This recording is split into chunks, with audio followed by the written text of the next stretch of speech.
കേരളത്തിൽ പുതിയ ജില്ലകൾ വേണമെന്ന ആവശ്യം വീണ്ടും സജീവമായിരിക്കുകയാണ്. പുതിയ ജില്ലാ രൂപീകരണ ആവശ്യം ദീർഘകാലമായി ചർച്ചയിലുള്ള ഒരു വിഷയമാണ്. നിലവിൽ 14 ജില്ലകളുള്ള കേരളത്തിൽ ഭരണപരമായ കാര്യക്ഷമതയും വികസനത്തിൻ്റെ തുല്യതയും ഉറപ്പാക്കുന്നതിന് കൂടുതൽ ജില്ലകൾ ആവശ്യമാണെന്ന് വിവിധ കോണുകളിൽ നിന്ന് വാദമുയരുന്നുണ്ട്. ഇതിൽ പ്രധാനമായും 3 പുതിയ ജില്ലകളുടെ രൂപീകരണത്തിനാണ് ശക്തമായ ആവശ്യമുയരുന്നത്. അതിലാദ്യം തിരുവനന്തപുരം ജില്ലയുടെ തെക്കൻ മേഖലയിൽ നിന്നാണ്. നെയ്യാറ്റിൻകര ആസ്ഥാനമാക്കി പുതിയ ജില്ല വേണമെന്ന ആവശ്യമാണ് ഉയരുന്നത്. തിരുവനന്തപുരം ജില്ലയുടെ വിസ്തൃതിയും കേരളത്തിലെ ഏറ്റവും ഉയർന്ന ജനസാന്ദ്രതയും ഭരണനിർവഹണം സങ്കീർണമാക്കുന്നുവെന്നാണ് ഉയരുന്ന ആക്ഷേപം. നെയ്യാറ്റിൻകര, കാട്ടാക്കട താലൂക്കുകൾ ഉൾപ്പെടുത്തി പുതിയ ജില്ല രൂപീകരിക്കണമെന്നാണ് നെയ്യാറ്റിൻകര ജില്ലാ രൂപീകരണ സമിതിയുടെ പ്രധാന ആവശ്യം. തിരുവനന്തപുരം ജില്ലയുടെ തെക്കൻ മേഖല, പ്രത്യേകിച്ച് കാട്ടാക്കടയും നെയ്യാറ്റിൻകരയും ഉൾപ്പെടുന്ന പ്രദേശങ്ങൾ സാമ്പത്തികമായും സാമൂഹികമായും പിന്നോക്കാവസ്ഥയിലാണെന്നും വയനാടിനേക്കാൾ കുറഞ്ഞ പ്രതിശീർഷക വരുമാനമാണ് ഇവിടുത്തെ ജനങ്ങൾക്കുള്ളതെന്നും സമിതി ചൂണ്ടിക്കാട്ടുന്നു. ഒരു പുതിയ ജില്ല രൂപീകരിക്കുന്നത് ഈ മേഖലയുടെ സമഗ്ര വികസനത്തിന് അത്യന്താപേക്ഷിതമാണെന്നാണ് ഇവരുടെ വാദം. MLA കെ ആൻസലൻ ഉൾപ്പെടെയുള്ള ജനപ്രതിനിധികളും 1,00,000-ഓളം പേർ ഒപ്പിട്ട ഭീമഹർജിയും ഈ ആവശ്യം ഉന്നയിച്ച് മുഖ്യമന്ത്രിക്ക് സമർപ്പിച്ചിട്ടുണ്ട്.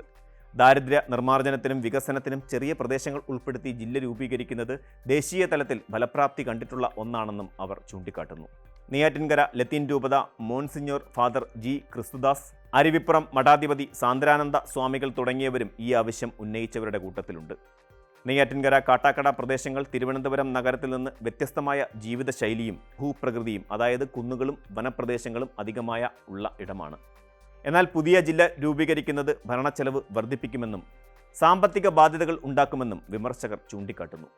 ടെക്നോളജി ഉപയോഗിച്ച് ഭരണം കാര്യക്ഷമമാക്കുന്നതാണ് ജില്ലാ വിഭജനത്തിന് പകരമുള്ള പരിഹാരമെന്ന് ചിലർ വാദിക്കുന്നു. നെയ്യാറ്റിൻകര ആസ്ഥാനമാക്കി ഒരു പുതിയ ജില്ല രൂപീകരിക്കുന്നത് പ്രാദേശിക വികസനത്തിന് പുതിയ അവസരങ്ങൾ തുറക്കും. വിനോദസഞ്ചാര കേന്ദ്രങ്ങളായ നെയ്യാർ ഡാം, അഗസ്ത്യാർകൂടം, പൂവാർ കായലുകൾ എന്നിവയുടെ സാധ്യതകൾ കൂടുതൽ പ്രയോജനപ്പെടുത്താൻ ഇത് സഹായിക്കും.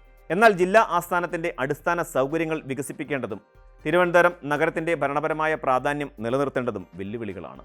രണ്ടാമതായി, കേരളത്തിലെ ഏറ്റവും ജനസംഖ്യ കൂടിയ ജില്ലയായ മലപ്പുറം ജില്ലയെ വിഭജിച്ച് പുതിയ ജില്ല വേണമെന്നത് കാലങ്ങളായി നിലനിൽക്കുന്ന ഒരാവശ്യമാണ്.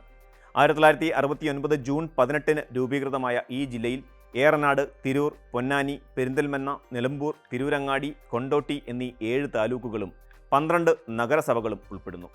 2011 സെൻസസ് പ്രകാരം 41 ലക്ഷത്തിലധികം ജനസംഖ്യയുള്ള മലപ്പുറം ദേശീയ ശരാശരിയുടെ ഏകദേശം 3 ഇരട്ടിയോളം ജനസംഖ്യയുള്ള ജില്ലയാണ്. ഇന്ത്യയിലെ 8 സംസ്ഥാനങ്ങളെക്കാൾ കൂടുതൽ ജനസംഖ്യ മലപ്പുറം ജില്ലയിലുണ്ട്. ഈ സാഹചര്യത്തിൽ മലപ്പുറം ജില്ലയെ വിഭജിച്ച് തിരൂർ ആസ്ഥാനമാക്കി ഒരു പുതിയ ജില്ല രൂപീകരിക്കണമെന്നാണ് ആവശ്യം. തിരൂർ, പൊന്നാനി, താനൂർ തുടങ്ങിയ താലൂക്കുകൾ പുതിയ ജില്ലയിൽ ഉൾപ്പെടുത്താമെന്ന് വാദിക്കുന്നവരുണ്ട്. ഇത്രയധികം ജനസംഖ്യയുള്ള ഒരു ജില്ലയുടെ ഭരണം കൂടുതൽ കാര്യക്ഷമമാക്കുന്നതിനും വികസന പദ്ധതികൾ താഴെത്തട്ടിലേക്ക് എത്തിക്കുന്നതിനും പുതിയ ജില്ല അനിവാര്യമാണെന്ന് മലപ്പുറത്തെ പല സംഘടനകളും രാഷ്ട്രീയ പാർട്ടികളും വാദിക്കുന്നു. മലപ്പുറം ജില്ലയുടെ കിഴക്കൻ, പടിഞ്ഞാറൻ മേഖലകളിലുള്ളവർക്ക് നിലവിലെ ജില്ലാ ആസ്ഥാനമായ മലപ്പുറത്തേക്കെത്താനുള്ള ബുദ്ധിമുട്ടും ഈ ആവശ്യം ഉയർത്തുന്നതിനുള്ള ഒരു കാരണമാണ്.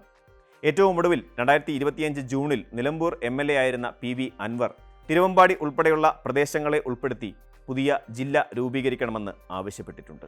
മൂന്നാമതായി, ഇടുക്കി ജില്ലയെ വിഭജിച്ച് തൊടുപുഴ, മൂവാറ്റുപുഴ കേന്ദ്രീകരിച്ച് പുതിയ ജില്ല വേണമെന്ന ആവശ്യവും ശക്തമാണ്. 4612 ചതുരശ്ര കിലോമീറ്റർ വിസ്തൃതിയോടെ കേരളത്തിലെ ഏറ്റവും വലിയ ജില്ലയാണ് ഇടുക്കി. 1972 ജനുവരി 26 രൂപീകൃതമായ ഈ ജില്ലയിൽ ദേവികുളം, ഉടുമ്പൻചോല, പീരുമേട്, തൊടുപുഴ എന്നീ താലൂക്കുകൾ ഉൾപ്പെടുന്നു. ഇടുക്കി ജില്ലയുടെ പടിഞ്ഞാറൻ ഭാഗത്തുള്ള തൊടുപുഴയും എറണാകുളം ജില്ലയിലെ മൂവാറ്റുപുഴയും ഉൾപ്പെടുത്തി ഒരു പുതിയ ജില്ല രൂപീകരിക്കണമെന്നതാണ് ആവശ്യം. ഇടുക്കി ജില്ലയുടെ വലിയ ഭൂമിശാസ്ത്രപരമായ വ്യാപ്തിയും ഉൾപ്രദേശങ്ങളിൽ നിന്നുള്ളവർക്ക് ജില്ലാ ആസ്ഥാനമായ പൈനാവിലേക്ക് എത്താനുള്ള ബുദ്ധിമുട്ടും ഈ ആവശ്യത്തിന് പിന്നിലുണ്ട്. മൂവാറ്റുപുഴയെക്കുറിച്ച് മുൻ മുഖ്യമന്ത്രി കെ കരുണാകരൻ 1982 പത്തനംതിട്ട ജില്ല രൂപീകരിച്ചതിന് ശേഷം ഇനിയൊരു ജില്ലയുണ്ടെങ്കിൽ അത് മൂവാറ്റുപുഴ ആയിരിക്കുമെന്ന് പ്രഖ്യാപിച്ചത് ഈ ആവശ്യത്തിൻ്റെ ചരിത്രപ്രധാനമായ പ്രാധാന്യം വ്യക്തമാക്കുന്നു. എറണാകുളം ജില്ലയുടെ കിഴക്കൻ മേഖലയായ മൂവാറ്റുപുഴ, കോതമംഗലം പ്രദേശങ്ങൾ കാർഷിക ചെറുകിട വ്യവസായ മേഖലകളാണ്. കൊച്ചിൻ മഹാനഗര വികസനത്തിൻ്റെ ഭാഗമായി എറണാകുളം ജില്ലയിൽ തളച്ചിടപ്പെട്ടിരിക്കുന്ന ഈ പ്രദേശങ്ങൾക്ക് ഒരു പുതിയ ജില്ലയിലൂടെ പ്രത്യേക വികസനം സാധ്യമാകുമെന്നാണ് വാദം. കോട്ടയം, ഇടുക്കി, തൃശ്ശൂർ ജില്ലകളിൽ നിന്ന് വ്യത്യസ്തമായ വടക്കൻ തിരുവിതാംകൂറിൻ്റെ തനതായ സംസ്കാരമുള്ള ഈ പ്രദേശങ്ങൾക്ക് ഒരു സ്വതന്ത്രമായ ഭരണ യൂണിറ്റ് ലഭിക്കുന്നതിലൂടെ കൂടുതൽ പുരോഗതി നേടാൻ സാധിക്കുമെന്നും അവർ ചൂണ്ടിക്കാണിക്കുന്നുണ്ട്. കിഴക്കൻ മേഖലയിലെ കർഷകർക്ക് കൂടുതൽ ഭരണപരമായ സൗകര്യങ്ങൾ ലഭിക്കുന്നതിനും പുതിയ ജില്ല ഗുണകരമാകുമെന്നും അവർ പറയുന്നു. പുതിയ ജില്ലകളുടെ രൂപീകരണം എപ്പോഴും ഭരണപരമായ കാര്യക്ഷമത, വികസനത്തിൻ്റെ തുല്യത, പ്രാദേശിക ജനങ്ങളുടെ സൗകര്യം എന്നിവയെ അടിസ്ഥാനമാക്കിയാണ് ചർച്ച ചെയ്യുന്നത്.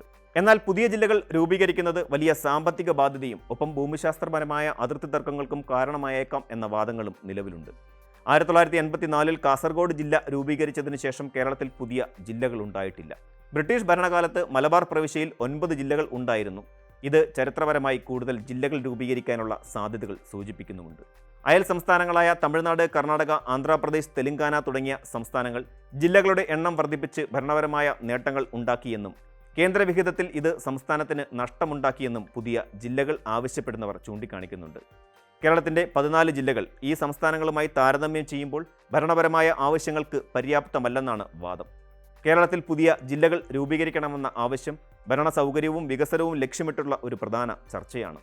തിരുവനന്തപുരം വിഭജിച്ച് നെയ്യാറ്റിൻകര, മലപ്പുറം വിഭജിച്ച് തിരൂർ, ഇടുക്കി വിഭജിച്ച് തൊടുപുഴ, മൂവാറ്റുപുഴ എന്നിവ കേന്ദ്രീകരിച്ച് പുതിയ ജില്ലകൾ രൂപീകരിക്കുന്നത് പ്രാദേശിക വികസനത്തിനും ഭരണകാര്യക്ഷമതയ്ക്കും വഴിയൊരുക്കും. എന്നാൽ സാമ്പത്തിക ബാധ്യതകൾ, രാഷ്ട്രീയ വിവാദങ്ങൾ, ഭൂമിശാസ്ത്രപരമായ ഐഡന്റിറ്റി എന്നിവ ഈ പ്രക്രിയയിൽ വെല്ലുവിളികളായി നിലനിൽക്കുന്നുണ്ട്. സർക്കാർ, ജനപ്രതിനിധികൾ, ജനങ്ങൾ എന്നിവർ തമ്മിലുള്ള സമഗ്രമായ ചർച്ചകൾ വഴി ഈ ആവശ്യങ്ങളുടെ പ്രായോഗികത വിലയിരുത്തപ്പെടേണ്ടതുണ്ട്. ഈ ആവശ്യങ്ങൾ സർക്കാരിൻ്റെ പരിഗണനയിലാണോ? എപ്പോൾ തീരുമാനമുണ്ടാകും എന്നൊക്കെ കാത്തിരുന്ന് കാണേണ്ടതാണ്.